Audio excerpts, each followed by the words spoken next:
Hey, this is Robert Leiterman here with the Bluff Creek Project Podcast, and we're waiting actually to interview Jeff Meldrum, but he's really busy. In Idaho, it's probably snowing a lot. Like when we were waiting here for it, we were cutting in and out. At least I was, and I had to get back in a couple times because I got cloud cover. I've got rain in my, I might as well say I'm in the field because on my back porch here, I'm pretty much out in the field. But we thought we'd just go ahead and talk to Tate here a little bit because I haven't interviewed Tate at all yet, and he's been trying to interview everybody else. So I thought it'd be kind of great to take this opportunity to ask Tate questions while we're waiting here. And might as well. So my guest now is going to be Tate. Hey, Tate, how's it going?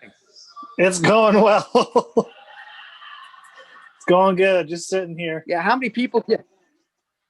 Yeah, I see you have your guitar in your hand. I mean, are you any good? Depends on who you ask. If you ask my parents, I'm good. Oh. Well, yeah, our parents great. Yeah, I didn't bring my flute out, to practice before the big day here. But, hey, I was wondering too, do people give you a hard time about your last name? Not really. I just get more teased. I guess, okay. Yeah. If you call teasing a hard time, then sure. Yeah. Mainly from people we know. Yeah, well, that's a form of love, Yeah, that's a form of love and affection to make fun of your name.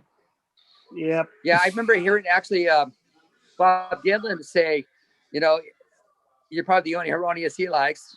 I think he said that to me too. Yep. Yeah, and the fact that he's actually for the first time he's been in the film side with Hieronymus. Yeah, with Hieronymus, or hair on a mouse, as I've been called before. Oh yeah, hair on a mouse, Hieronymus, Hieronymus. Yeah, well, I know it's not fun. It's not polite to make fun of people's names, but I'll stop doing that. So we kind of met in a weird way because I'm trying to remember how long ago that was, but I was told we were going to the film site, and I was told this guy's showing up, and he wants to just film it, and that was you. Yep. Do you remember when that was? I want to say it was 2017 in July, summer of 2017. Okay. We showed up at last camp. We showed up at last camp, and I think you were over parked reading a book or something, and I came over and introduced myself. Yeah, and then I blew you off and kept reading my book. Is that what you're saying? Yep, pretty much. We're like, well, that was him. So no, that's not what happened. Nope. We're always open our arms wide. We like to greet people. Yeah, you came up to film to a movie or a little thingy about the film site, and you asked us. We said it would be fine. It was great because you got a chance to follow us up. We walked up the creek, and I was expecting you to show up with like your movie camera, your sound system, your extra grips and everything. But it's just the two of you. It was me and a friend. And then you proceeded to say, and then you proceeded to say, I'm just going to film with my phone. And I'm like, what?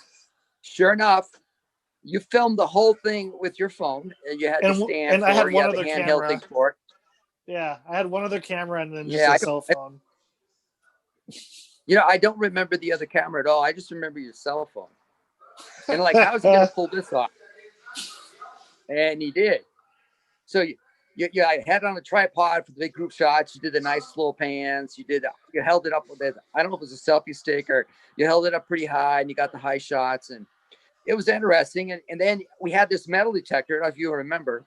Yeah. But we wanted to go find our Zinnia bar at the alleged place where Barbara Wilson said that in her book, she said that the camp's place, the Roger and Bob, was about a half mile up from the 12 and 13 bridge location. Back then, it was a stream crossing.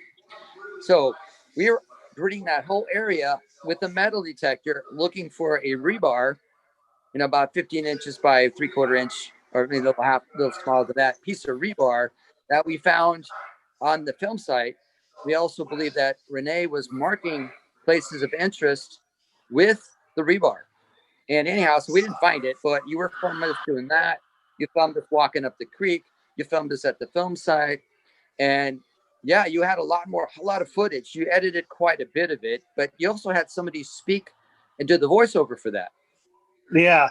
So for the amount of footage that I had about like a lot, and I edited it to 30 minutes. And okay, so about that's a funny story.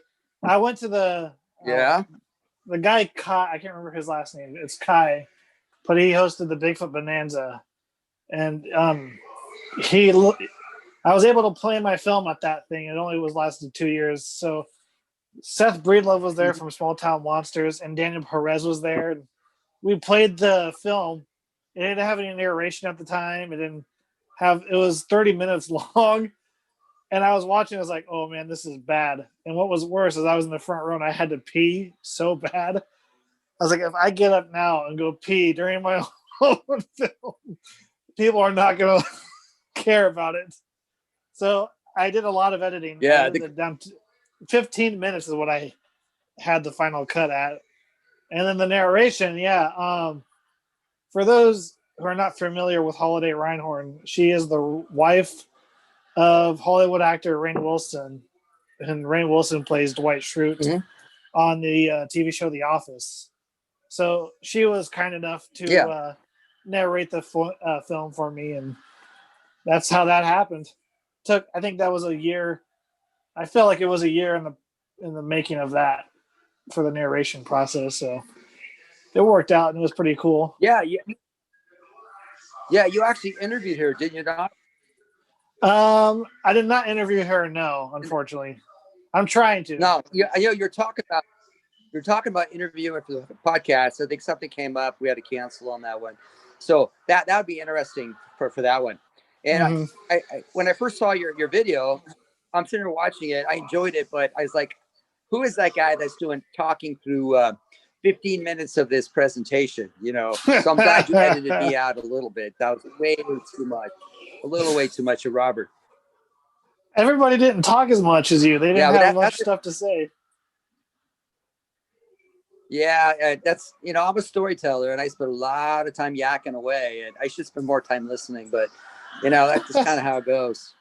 Hey, there's nothing wrong with that. When you're gifted with the storytelling, then you tell stories. So I'm a great guy to have around the campfire, at least. It doesn't get too boring. Nope, it doesn't. And so going back to the to that trip. So that was the first time you got a chance to meet the Bluff Creek Project, or just me in particular, or maybe a couple other members?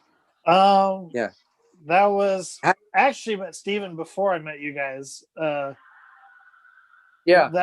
when I met you guys, that was actually my third time there. But I met Steven at the Willow Creek gas station. My second time out there, and that's the trip I ran into Bobo and Cliff. So I met Steven then. And then the next year, the summer of 2017, I met you guys and the whole Bluff Creek gang. I think Jamie was out there. You, Rowdy, Kip was out there too. So yeah, I think so. Yeah. Yep. It's been a while. I can't remember who was all out there, but yeah, it was great times to have. And this is before you actually became a member of the Bluff Creek Project. Yes, it is. It is before. I think I didn't become a member of the project till the following year, I believe. Yeah, and which is kind of cool, because you've been a great asset to the program, and we appreciate that. And you always have these creative ideas, like the podcast, for instance. I remember talking to you about it. You go, "What do you think about this?" I go, "Sounds like a great thing," and I didn't think I'd get involved with it, but here we are. But I know Kip's been involved with it a little bit. We've had Rowdy talk a little bit. See who I Kip, Rowdy, myself. We've had Jamie on. Yeah. That's right. Yeah.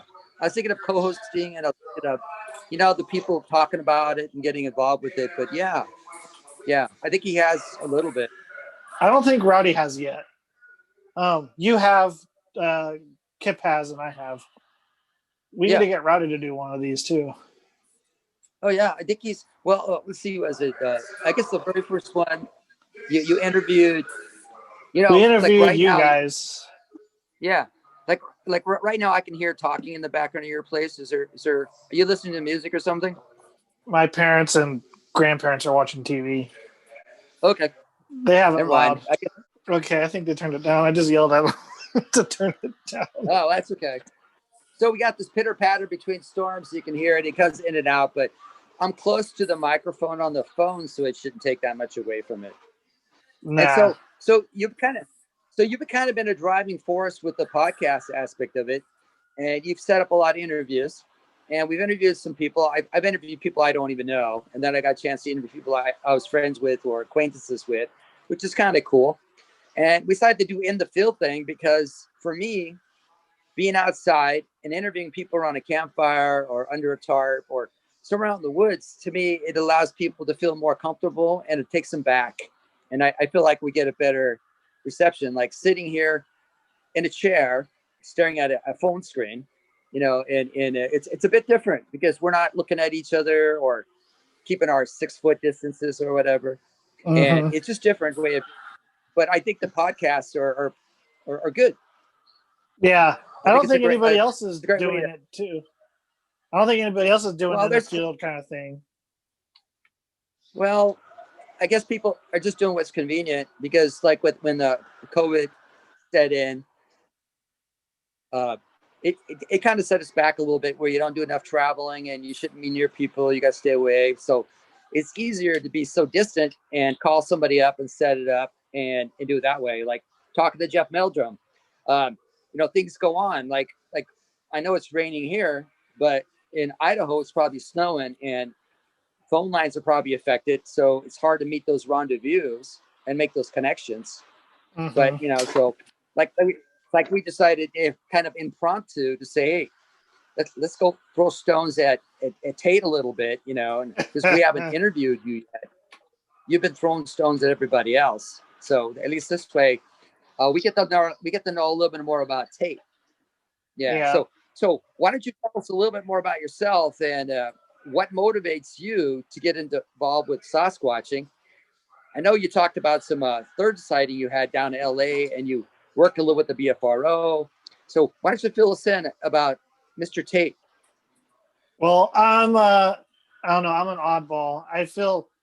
I describe myself as a younger version of Bobo, and he might hate me for that, but that's kind of how I feel. In a way, we both have bad diets. We both like Sasquatch. We both are kind of weird, but no, I just like doing research on it. I think it's fun to do research on something that's unexplained and everything, but that's what keeps me going. I just like to see what's out there and have an experience. It's like a crazy high, and a drill and a rush when something does happen. But I've had a few experiences, once in Bluff Creek, and then I have that thermal video sighting up in outside of LA, and I've worked with Matt Moneymaker and some other people from the BFRO. So that's kind of a really terrible way to answer your question. But again, that's how I gotta work on that. I know, but that's if people want to know how I am, that's pretty much how I am when I answer questions. So I'm the same way. Yeah, but you're also a musician too. Yeah, well, you're also a musician and you like to play instruments. Yep. I play bass, guitar, and drums. Not much of a singer, though. Well, you know, that's an acquired taste there. Yeah. Because I haven't seen you around the campfire with your electric guitar. No, I guess I'm looking forward to that. I'm gonna try and bring my bass out in July and play it at an undisclosed location and see what happens. So this place has had action before, so we'll see. I hope Sasquatch is out there like Pink Floyd. Well, we'll find out. I know we've over at like a Louse camp, we've actually hooked up big speakers and did call blasting. One of the infamous ones is the baby crying, and we actually got something moving in towards camp with that. But yeah, I think using sounds is a good way to try to, you know, let the neighbors know we're in. So not bad. Nobody else can see this, but look at that. That's a pretty big base amp. That's like 3 feet tall, 3 feet wide. So what Tate has just done is, he I can see his face, his pretty face. So he's showing me behind himself off to the corner his amplifiers, and they're pretty big. And he was talking about maybe those things, but how are you going to keep the power running on those? So what I can do is, so the noise is away from the amp, I can run an extension cord from my car and plug it into the amp, and then it's a pretty long extension cord, so I can just plug it in and then play as loud as I can on it, and hopefully something happens, turn the car off, and that's it. Because that's the only way to run it. I don't have a battery system for it. Yeah, but Tate, since when do you ever turn your car off, though? You kind of live in that thing. You let the engine run 24/7, and then you run out of gas in the middle of nowhere, and then you go, "Hey, you guys got any gas?" That was one time. You kind of knew that was coming. Yeah, I did. That was one time. Yeah. Okay. That one time I ran out of gas. Okay, and it was this previous trip that I was like, I'm not going to run out of gas. Yeah. So, and you saw I had a big gas tank with me, but the gas isn't what got me this last trip. It was the rocks. So I spent $700 on new tires. So it's the tires and the rocks what got me, the flat tire this time. But now I have good tires and I have a tank of gas to bring in. Well, that country eats up your cars. I mean, I've had a flat before too, and amongst the people we're with, I was able to get one of those little sealer kits and fix the inside and patch the tire. Now I carry around a little tire patching kit with me. I have a compressor that puts air back into it. So all plugged into my battery of the car, but it's like trying to be prepared up there. So it's just an evolution. And when you go with a group of people, everybody's got something. So when disaster happens, we all pitch in and, make sure we kind of limp back out again. That's why it's always good when you go up to the Bluff Creek area to go with friends you like, who like you, and have extra things to help you out like that. So yeah, it's definitely nice to have the support. That's pretty sweet when things go south out there. Because what happened? So it is. That's why we encourage people. It was funny because I went out there and I got the flat tire and I had a full size spare, which is nice. The tire was completely flat, and then I put the spare on. And then I got to last camp. I was like, you know what? I want to get out of the wilderness because I don't really want to be here with a flat. And because it was just me and my cousin there and nobody else was there. So I went. Yeah. We drove out and actually drove out the other way because I came up the Go road, then went over the 12 and 13 road. But I went the other way up and around the film site. So that took forever. Stressing me out on a spare tire, no other spare. So luckily I was able to get back out and got to Highway 96 and camped by the Klamath. Then the next day I went to Eureka, and at the end of the day when I found the tire shop that I needed to be at, my spare went flat. So I'm glad I left last camp and made that decision when I did, because otherwise I'd be at last camp with a flat tire. So that happens to the best of us. Yeah, but when you're by yourself and you don't have somebody and you're out of cell reception, and then you pick a road that gets less traveled, then you're just like hoping if things hit the fan and you're stranded, you're hoping somebody comes by to help. Yeah. That was the scary part. So luckily it all worked out. That's why everybody's got to be we all have there. Yeah, we all got war stories of things that happened to us out there, but it's like evolution. It's like when you first went out, you didn't bring extra stuff, and then now you bring a lot of extra stuff, and then you try to rendezvous with somebody else so you can, pull you back out or whatever. So that's always good to plan ahead like that. That's where it's kind of good. Like if people are thinking about going to the Bluff Creek film site and they contact that Bluff Creek Project and set us up with us and say, hey, we're going up there on these dates, you in the area, and we can give them tours of the film site. And we've done that for numerous peoples. We've done it for the media, done it for, other shows. So that's something with the Bluff Creek Project we like to do, is we like to show people the film site. It belongs to them. So it's kind of cool to be able to do that. Mm-hmm. So let me push this back on you. And so, do you believe there's such thing as a Bigfoot? I personally do. Growing up, my dad's aunt saw one in Missouri, and I grew up hearing the story about that. And when I moved to Iowa, I had friends that have seen one. And then, I moved to Mexico, was there for a few years, and I was like, I'm so close to the film site-ish. Yeah. So I really wanted to get up there, and it wasn't until I met everybody else that I had more friends that have had encounters and got hooked up with that. And then I started going out in the field in California more. That's when I really started going out in the field. And then that's when I kind of had my own things happen to me. So the stories, hearing it about other people seeing one, and then when it happens to me, I try to have a skeptical mind about it, because I think if you say everything is Bigfoot, that's a pretty dangerous and a bad habit to get going, So I try to go out with a skeptical mind and eliminate what it can be versus what it's not. I think that's the right way. So yeah. Well, let's sorry to interrupt. Let's flash back to Los Angeles County, I believe it was, and you had your therm sighting there, and you and your buddy went out and tried to disprove it. Yeah. Versus accepting it was, you guys went out and tried to disprove it. So what did you do to go out and play devil's advocate with an experience that you just had to try to disprove it? So I guess I could start with the sighting.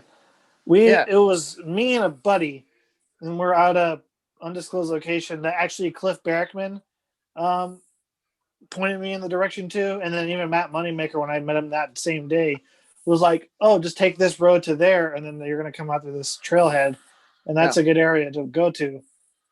And there was a lot of hunting that day. I probably saw or counted 20 deer. I'm not even kidding. There were so many deer. And we were at this little road, and there was no way anybody can get in there. So for somebody to be pranking us would probably be a stupid idea, because there was hunting going on all that day. There was too many hunters. So what happened was we were like hanging around. It was 9:20, I think, at night. We were just hanging around drinking beers and eating some chips and salsa or something. I was like, hey, let's go do some wood knocks. We drove in here, and it's kind of, this nature's kind of gathered its senses back, and it's kind of calmed down. Kind of went over to this dead tree on this trail, probably a couple minutes from our car, and did a wood knock. I didn't like the sound, the way it traveled, because it was pretty dead wood, and it seemed a little wet. Yeah. So I did a couple. Spongy. Yeah, it just didn't echo like I wanted to. And so I did a couple whoops, and then we were kind of talking under our breath, a little quiet, a little bit, not too loud. And then I heard a whoop back, and I'm like, dude, Austin, did you hear that? Let's go back and check this out. So we kind of walked back at this overlook that I found, and we were scanning around. We had our flashlights on. We had 2 headlamps, and then I had a thermal. So we were kind of scanning around, and we saw eye shine. And that's when I started recording with a thermal. So we probably got a minute of footage of whatever this thing was. I couldn't see on the thermal because I'm inexperienced with thermals at the time, so I didn't know how to use it that well. So that's why in the footage, I changed the filter on it, and I actually put the FLIR down to see if I can still see it with the headlamp, because we saw eye shine. Then I bring it back up. Yeah. And so it was there, and then my buddy was like, dude, it's gone. It left. So that's when I put the FLIR down. We actually walked back to the truck, and then I stopped recording when we got back. And so we were like, what could that have been? In my mind, I was thinking Bigfoot already, but I wanted to disprove it first that it probably wasn't one. So we gathered our thoughts and everything, got calmed down, because it was we weren't expecting it. So we actually walked back over to where we saw it, and we were thinking, well, what could it be? Well, it's not an owl, because it was too high off the ground. And this is where we saw the eye shine. The eye shine was way too big. So it definitely wasn't an owl. It wasn't a bear, because it didn't seem like bear behavior to stare at us that long. And then the sound that I heard accompanying the sighting itself wasn't very bear-like. It could have been deer, but I don't know. It's one of those things. So that's kind of what we did. We just went back over to the actual place where we saw it, and we're looking around for anything. Didn't see much. So we went back during the day and we were looking around and still didn't. Saw a couple things that could have been prints, but who knows what it could have been. So that's kind of what we did to kind of prove to ourselves.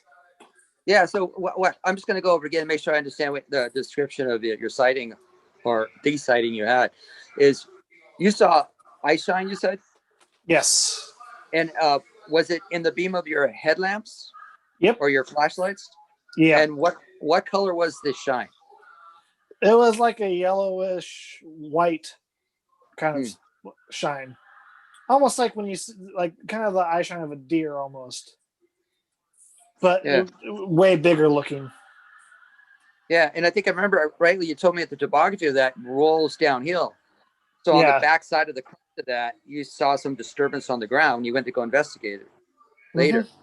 So you think something could have been billboarding the hillside there, watching you, where it was only exposed to the upper torso or its face, was enough for its eyes to reflect by the light, but it was down the hillside, so it doesn't look very tall.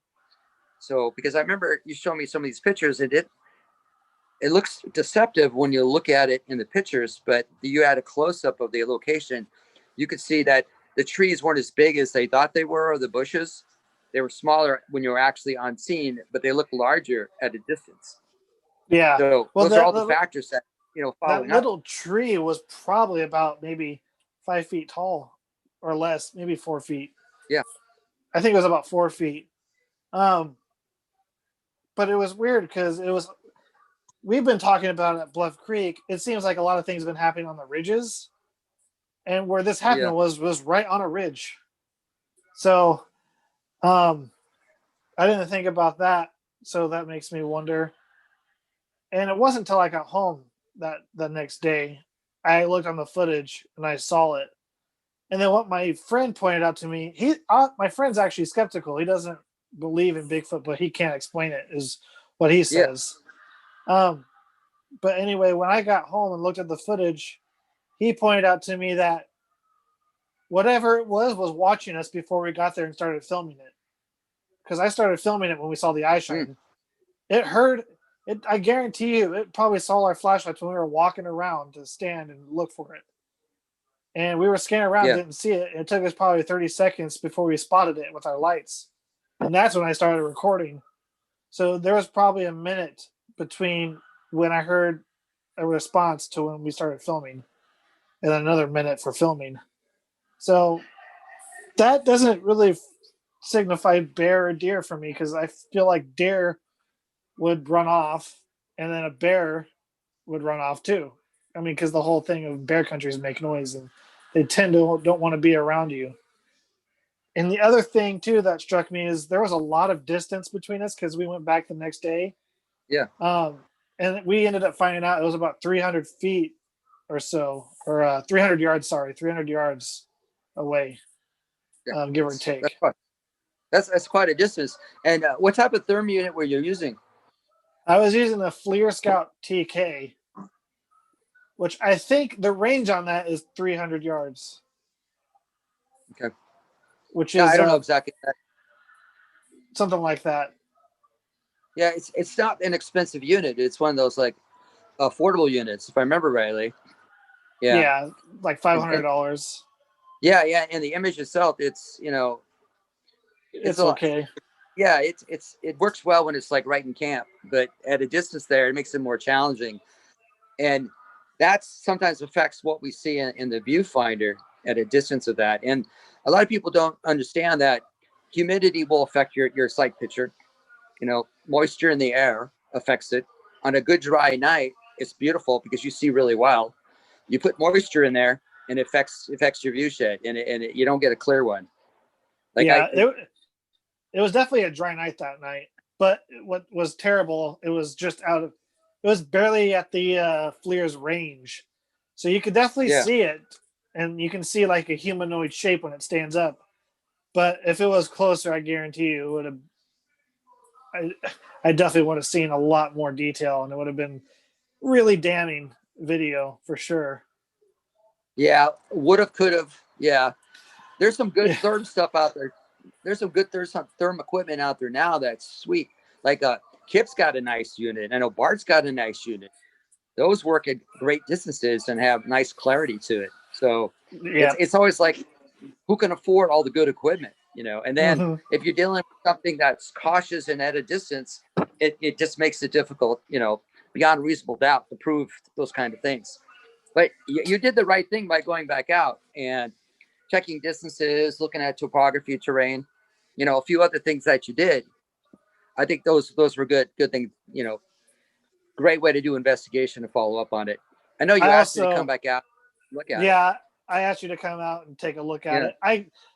It's funny because in the moment I messed up. I was like, I don't want to camp here. Me and my friends were like, my friend that was with me, he's like, yeah, I don't mind to change the scenery. So we actually moved our camp. But looking back on it, if I could do things differently, there would be a lot of things I would have done differently. I would have tried something differently. I would have camped there to see if it would have come back,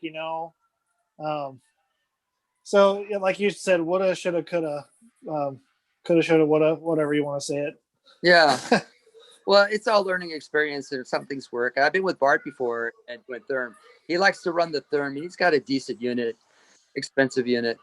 And I like using the night vision because, well, I'm used to that. And I have a Gen 3, so it's a nice, sweet piece of work. And I'm used to looking at the shades of, using my green light and looking at the shades.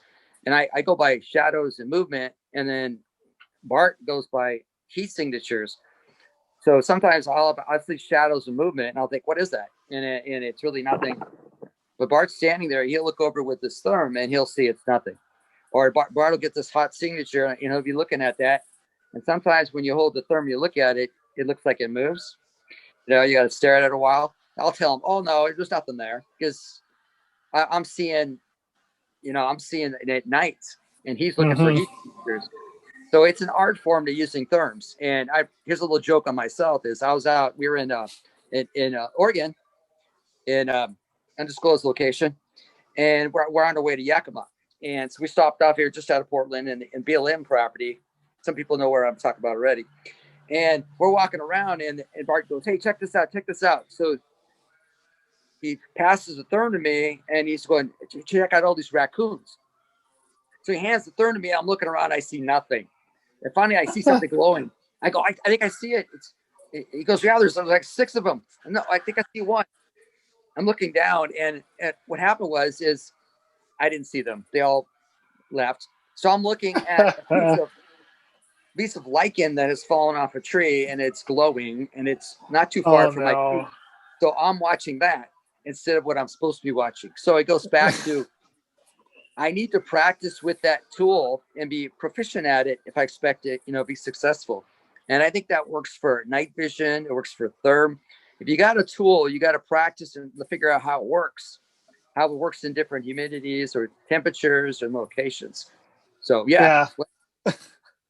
Because if you use a tool, this applies for anything. If you use like a tool that you're not familiar with and you try and go and do it for the first time, you're not going to be successful like on a job. You need to practice with it. Oh, yeah. Like some of the earlier thermal units aren't that great. But I remember we're on an expedition. This was one of the BFRO expeditions. And 5 guys were looking through this tool. I think 6. We're looking through this tool, and almost every one of them saw something except one, the guy who owns this tool. And people describe it as moving, sitting, moving back and forth. Every I should say not everyone, but 5 members said, yes, we saw this, and this was what we thought it was. The guy who owns the tool, who passed it around and let everybody use it, he was unable to locate the object. So I don't know what that means. It means maybe it left. But again, it goes back to knowing how to use your tool and your equipment, because we will stand there and hold it, and we move around, and it moves it around. And if it's too far away, it doesn't look like too much of a shape. It just looks like a heat signature. And the machines that click every once in a while and the image shifts over, it has to catch up. And so it's a crazy thing. I guess I'm saying, know thy tool, practice with thy tool, and you'll be better at it. Yeah, that's an understatement. And well, my thermal video isn't public yet. I'm waiting to do my work on my film and do more of an investigation. So when that happens, it'll be released so people can actually see it. Yeah. And to mine, I don't know, I may be wrong, but to my knowledge, if it is a Bigfoot, if it ends up proving something, if we rule out everything else, I think it would be the first Southern California thermal video. Oh yeah. And Bart, to my knowledge. Yeah, I'm not familiar with any other thermal ones down there. And then Bart's got that one in the Sierras, so that's north, right? That's Northern California, or would that be Southern? Well, are you talking about taking the state and folding it in half? If you do that, Santa Cruz becomes the cutting line. But yeah, it's north of Tahoe where he had his encounter. So yeah, it's north of Highway 80, so it is farther north. So yeah, that would still be Northern California, even if you consider San Francisco the cutoff. But yes, I've got a chance to go up and take a look at that. I helped him with the investigation of that, the follow-up. That's like a whole different story. We spent like 5 days trying to break it down and reenacting what took place. Like, it was fun. We drew maps, measured distances, try to duplicate what he saw.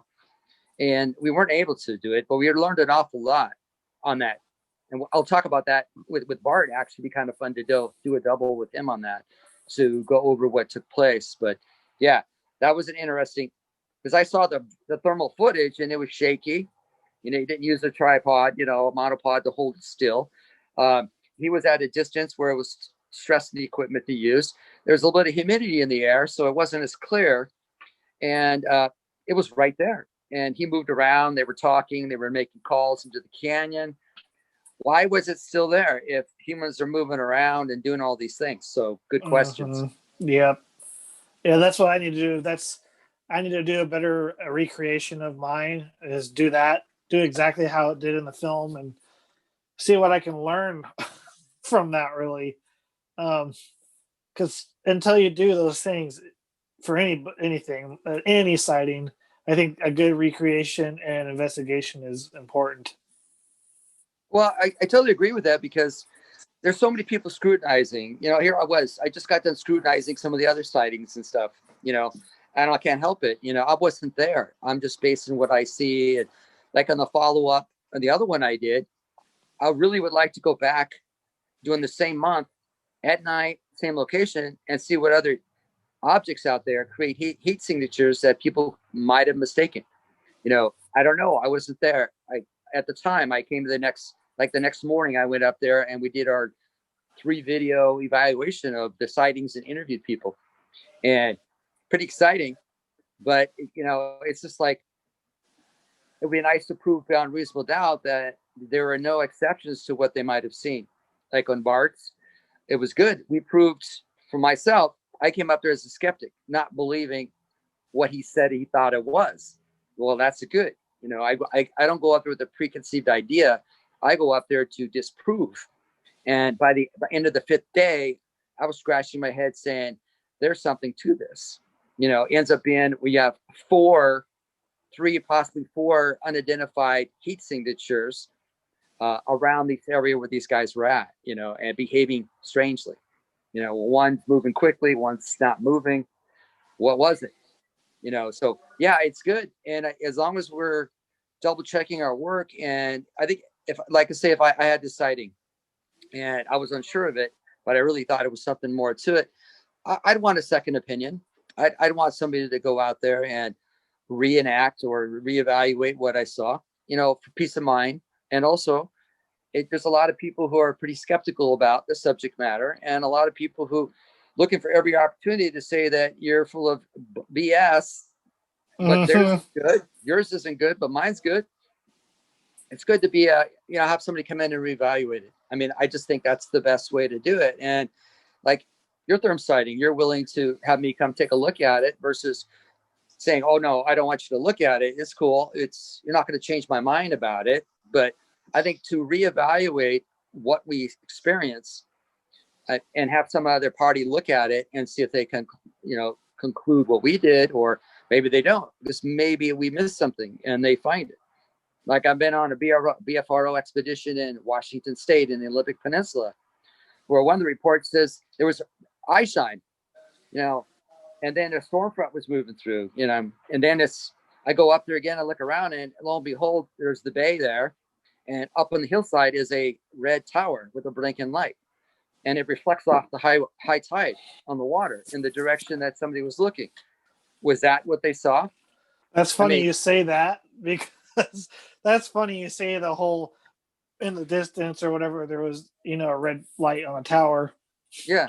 Because when we were seeing this thing, we were seeing like red lights, because I think there's a reservoir somewhere way out there. Yeah. We could see red lights, and we were like thinking, are those lights from way over there? And then we were kind of moving side to side to kind of, try and get a 3D image of what we're seeing. And it was eye shine different from what we were seeing. And then in the video proves that, because you can see a physical being or entity or whatever you want to say stand up. So yeah, it's funny that you said that. Yeah, because we see movement because we're moving lots of times. We're not stationary on a tripod. We're moving. And sometimes that affects what we see. Yeah. And then when we went, go ahead. Well, I just was going to say, I don't be the naysayer all the time, but I don't know about you, but my reputation is important. If I make a mistake and I'm wrong, we'll hear about it. Like finding the film site. If we misplace it, or we don't do our homework right, or we didn't measure right, or take in the artifacts the proper way, and then we're pushing this theory and we're wrong, it does affect how we're perceived. And I spent a lot of years doing my career and trying to be respectful and be appreciated, and not be that person that makes stuff up. It just takes one time and doubt slips in. Like we joke about, wouldn't it be funny to go up, sneak up behind somebody wearing a suit and scare the crap out of them? And you're like, guess what? You do it once, you're always good. And that's it. Nobody's going to believe you. They'll say, oh, it was you, or you did this and that. So be careful with that. I totally agree. That's why every time I mention it, I always say, well, I tend to believe it's definitely a Bigfoot, but I could always be wrong, and I'm open to it. Well, that's good. Man up. Yeah, I was not right. I misplaced it. I always have stories that I tell about the campfires, and sometimes people don't believe me, but that's okay. I can't change what I've experienced, and sometimes you're hesitant to share because people will misinterpret what you say, or just think, oh, you're just full of it, you're making this stuff up. But there are some things that happen to us that we can't explain, and sometimes we'll ask other people to get a second opinion and see what they think. Or maybe we're trying to see if they've experienced something similar to that, and maybe they can shine some light on what we did. But sometimes it's not always, always perceived that way. No, like, it's not. You don't hear me talk about portal. No more portal talking, abductions, we got to, yeah. Sometimes we're just not ready to hear some of these crazy stories. Let's stay rational here. Yeah. Let's stay rational. Yeah. So usually you ask your guests, you ask me if they think the Bluff Creek or the PG film is enough evidence to justify the existence of a bipedal primate, aka Patty, aka Bigfoot. So you've seen the footage, you've been to Bluff Creek, you've looked around, you've met Bob Gimlin, you've interviewed him on the film site, which is probably a big trip there for you. Yeah, that's definitely one of them. The highlight of it. So how do you feel about the Patterson Gimlin film? I think it's real. I don't think it could be faked. Obviously, if it was fake, in my opinion, somebody would have been able to duplicate a suit by now. Mm-hmm. I mean, if that was a suit in 1967, we know the technology would have been there if that was a suit, and they could have duplicated it by now. But they haven't been able to. So the fact that it's been so many years and they still can't replicate it. They can't even do the walk. I mean, you can kind of, but not really. Fluid, especially in a costume. So there's a lot of factors to me that makes me believe it's real. And then meeting Bob Gimlin personally and being with him and knowing him and knowing his character, I don't think he's lying at all. So it's either, in my opinion, the film is real, but it's either going to be a really elaborate hoax and Bob Gimlin wasn't on it, or it's real. Well, being there on the site with him while you interviewed him and you walked him over, did you get a chance to watch his expressions as you guys crossed the creek you made your way over to Hinden's X, the big open area, and you got to the upper sandbar, the film site, and you walked him back towards the trees, past the stumps, past the debris piles, over to the big tree. You got to watch his eyes. You got to watch his body language. I mean, I did not see any red flags. It was kind of surreal. It's almost as surreal as seeing Patty on the film site. Seeing Bob on the film site's the next best thing. It's kind of a weird way to say it, but I don't, from his body language, in my opinion, I don't think he had the body language like he was trying to hide something. And the way he was talking didn't seem like he was trying to hide anything at all. So, and he came off really genuine and excited to tell the story too. And I don't know, correct me if I'm wrong, to my knowledge, that's the furthest he's ever been up on the film site, I believe. Yeah, as far as I know, like when I was writing the Bluff Creek Project book, trying to figure out how many times has how many times has Bob actually been to the film site? It's like maybe 5-ish. So I guess we talked about it, but I don't think he's ever been standing in front of that big tree, because what reason would he have to do that? Like they talk about when they were filming, they were jumping off logs, so there were some logs there. And Patty never walked that close to the tree. Never walked that close to the tree. So there's a first for that, which is pretty cool. So yeah, there would be no reason for Bob to be that close to the tree. And like, to put it in perspective for people who don't realize how close he actually was, he was probably 5 feet away from that tree when I interviewed him. Yeah, not Patty, but Bob. Bob was. Yeah. In the film, Patty was probably maybe 50 feet away. A lot farther than that the tree. It's about, gosh, I don't have my numbers in front of me. From that big tree to, I don't know, the Smiley stump, we're still looking at maybe 80-ish feet. And then you're looking at another maybe 40 or so plus to where Patty would have approximately been walking, doing frame 52 when she made her right-hand turn and cut across. So yeah, that's quite a ways from that big tree in the background. Yeah, it's pretty far. So I don't think he had any reason to go over there. And like, who knows? Maybe he did, but I doubt it. Yeah, that's pretty cool. Hey, is there anything else you wanted to bring up? Usually we ask our guests if there's anything they wanted to add. No. I'm working on a new film, so that's that'll be cool. Cliff Barrickman is in it. We'll be in it. Who else is going to be in it? Connor. Oh God, he's going to hate me. For Connor Anderson, he works with Cliff at the Bigfoot Museum, the American Bigfoot Center. I'm going to correct myself. So he's in it. So I'm going to try and get some other people in it, like Stacey Brown, and then I'm going to do some more filming at Bluff Creek again. Good. 'Cause that's my go-to place. Then I'm going to film my thermal sighting. So I'm going to put that in the film. And I suffer with sleep paralysis. So I'm going to touch on that. I think that's kind of cool. And no Bigfoot documentary I've ever seen has ever talked about it. So yeah, I think that's going to be a cool aspect of it. And then, go ahead. No, keep going. And then that's really about it. Okay. Well, it's good to have projects. I know I've got a bunch of stuff lined up, and I never have a shortage of things to do. But I've never made it to the museum there, and the Brackman Museum. What's it like? It's pretty cool. I don't want to give too much away, but there is a life-size Sasquatch there. named Murphy. That's pretty cool.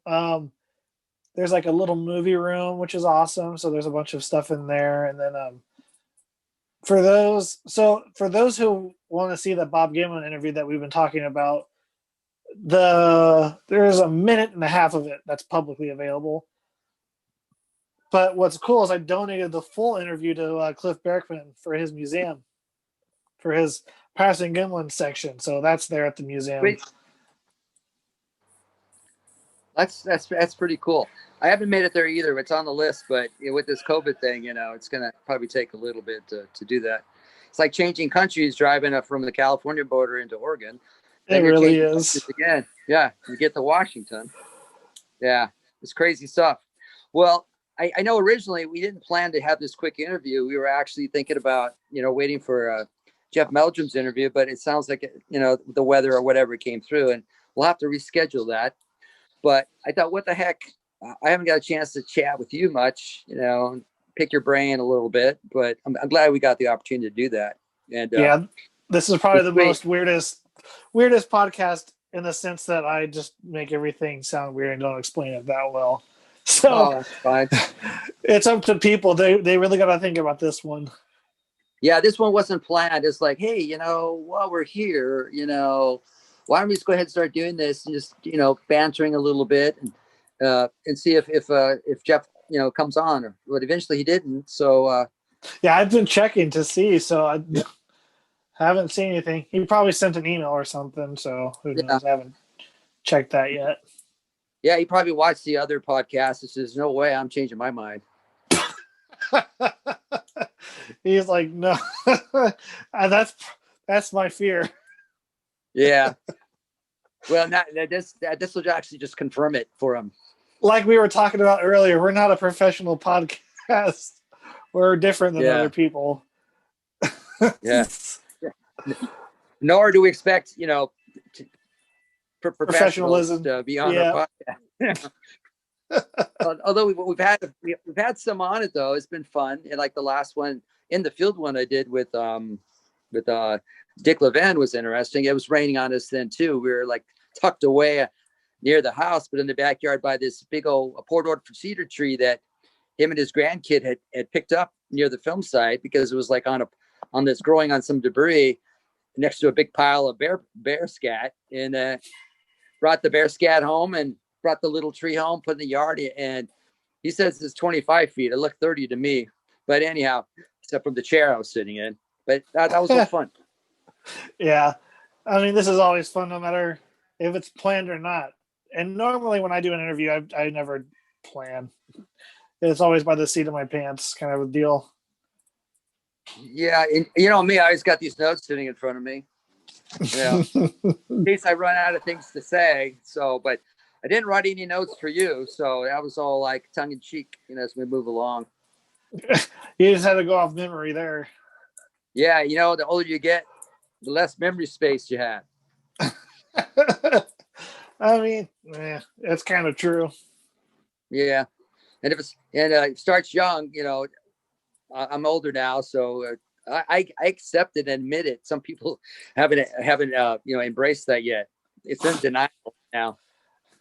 The denial stage. Yeah. Anyhow, well, thanks again. It's been a pleasure talking to you. Sounds good. Thank you for talking with me. Yeah, what else am I going to do on a rainy night,